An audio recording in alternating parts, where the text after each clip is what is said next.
اس دعوت اور دعا میں علم کے ساتھ، اللہ کے تعلق کے ساتھ اور قربانی کے ساتھ جب ہم چلتے رہیں گے تو اللہ سب سے پہلا جو انعام دیں گے وہ اللہ ہدایت کا انعام دیتے رہیں گے۔ یہ اللہ کی طرف سے وعدہ ہے کہ اللہ ہدایت میں روز ترقی دیتے رہیں گے اس قربانی کے راستے سے۔ دوسرا انعام اللہ جو دیں گے وہ حلال روزی اپنے خزانے سے دیں گے۔ اللہ کے خزانے سے لینے کا بڑا دروازہ جو ہے اللہ کے دین کے لیے اور دین کی محنت کے لیے قربانی کے ساتھ اپنے آپ کو چلانا، یہ اللہ سے لینے کا یہ سب سے بڑا دروازہ ہے۔ اسے اللہ اپنے خزانے سے حلال روزی عطا فرمائیں گے۔ تیسرا انعام اللہ یہ دیں گے کہ دعوت کا کام ہمیشہ ناگواریوں کے ساتھ شروع ہوتا ہے، مخالفت کے ساتھ شروع ہوتا ہے، دشمنیوں کے ساتھ شروع ہوتا ہے۔ اللہ سارے حالات کو بدل کر اللہ عافیت کے حالات پیدا فرما دیں گے، اور ایسے عافیت کے حالات پیدا فرما دیں گے کہ جینا بھی آسان ہو جائے، مرنا بھی آسان ہو جائے، دین بھی آسان ہو جائے اور دعوت کا کام بھی آسان ہو جائے۔ اللہ ایسے عافیت کے حالات قربانی کے ساتھ چلتے رہنے کے نتیجے میں اللہ اپنے وقت پر اس کو بنائے گے، اور اسی کے ساتھ اللہ جل شانہ دعا کی قبولیت کا انعام دیں گے کہ اللہ اپنے قربانی کی وجہ سے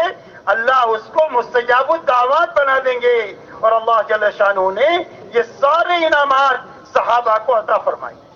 اسی لیے اللہ جل شانہ قرآن پاک میں فرماتے ہیں وَاذْكُرُوا إِذْ أَنْتُمْ قَلِيلٌ مُّسْتَضْعَفُونَ فِي الْأَرْضِ تَخَافُونَ أَن يَتَخَطَّفَكُمُ النَّاسُ فَآوَاكُمْ وَأَيَّدَكُم بِنَصْرِهِ وَرَزَقَكُم مِّنَ الطَّيِّبَاتِ لَعَلَّكُمْ تَشْكُرُونَ۔ اللہ جل شانہ فرماتے ہیں صحابہ سے یاد کرو اس زمانے کو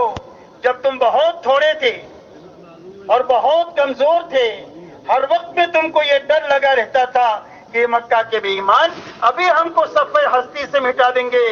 اللہ جل شانہ نے تم کو ٹھکانہ دیا، تمہاری مدد کیا اور تمہارے لیے حلال روزی کا اور پاکیزہ روزی تم کو عطا فرمائی تاکہ تم اللہ کا شکر ادا کرو۔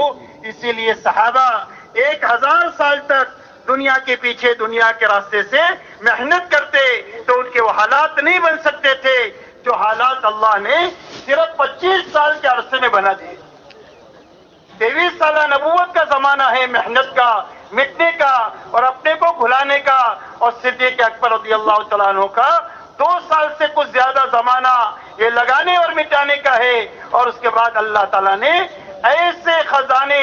غیب کے صحابہ کے قدموں میں ڈالے کہ صدیوں تک کھاتے رہے، کھلاتے رہے اور ختم ہو کر کے نہیں دیے، اور اللہ نے ایسے عافیت کے حالات پیدا فرما دیے کہ کوئی مدینہ منورہ کی طرف میلی نگاہ سے دیکھ نہیں سکتا۔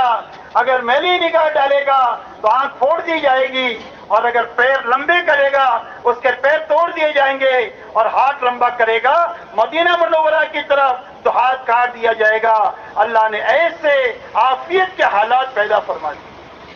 ہمارے ایسا نہیں ہے کہ کوئی کام اچھا کرے گا تو اس کو کوئی انعام ملے گا، نوبل پرائز ملے گا، یا کام نہیں کیا تو جرمانہ لگے گا۔ ہماری اس محنت میں سب سے بڑی چیز کام کی سمجھائش ہے کہ اتنا کام سمجھایا جائے، اتنا کام سمجھایا جائے کہ ہمارے کام کرنے والے عملے اور جماعتوں کے ذہنوں میں کام کے علاوہ کوئی داعیہ بچے ہی نہیں، صرف ان کے ذہنوں میں کام ہو۔ جب کام لے کر یہ جائیں گے تو کام کے لیے جان لگا دیں گے، اور جب ذہنوں میں کام نہیں ہوگا تو معمولی آزار کی بنیاد پر قدم اکھڑ بھی جائیں گے اور جماعت آپس میں لڑ بھی پڑے گی۔ اس لیے میرے دوستو ان بنیادوں کو سمجھائش میں لانا آپ اور ہم جانتے ہیں کہ شروع میں جو جماعتیں چلی ہے اتنی کمزور جماعتیں چلی ہے کہ جو کتابیں دیکھ کر پڑھنا نہیں جانتی،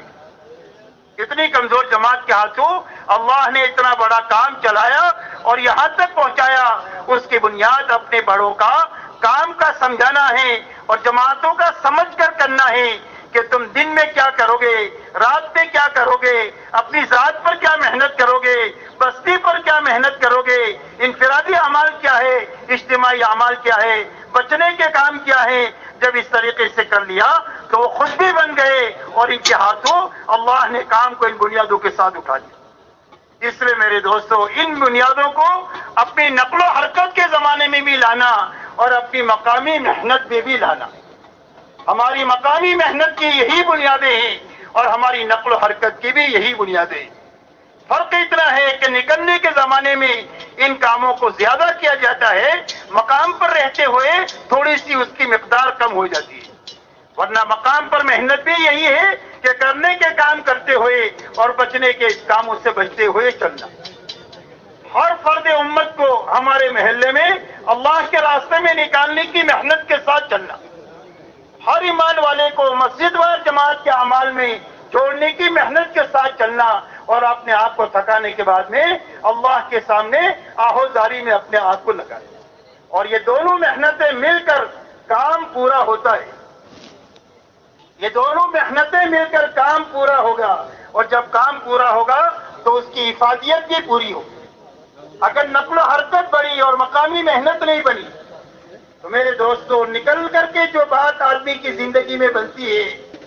وہ واپس آنے کے بعد میں یا تو کم ہوتی رہے گی یا ختم ہوتی رہے گی۔ اس کی حفاظت کا راستہ صرف مقامی اعمال ہے، اس لیے کہ اللہ کے راستے میں نکل کر جو آدمی بنتا ہے اس کی بنیاد ایک تو مسجد کا پاکیزہ ماحول ہے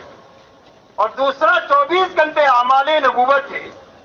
کہ کبھی یہ دعوت میں لگا ہوا ہے، کبھی سیکھنے سکھانے میں لگا ہوا ہے، کبھی اللہ کی عبادت میں اللہ کے سامنے دعا میں لگا ہوا ہے، کبھی اپنی جان مال سے اپنے ساتھیوں کو اور اللہ کی مخلوق کو راحت پہنچا رہا ہے، اور کبھی رات کو اللہ کے سامنے آہوزاری کر رہا ہے، جس کے نتیجے میں ایک آدمی نکلنے سے پہلے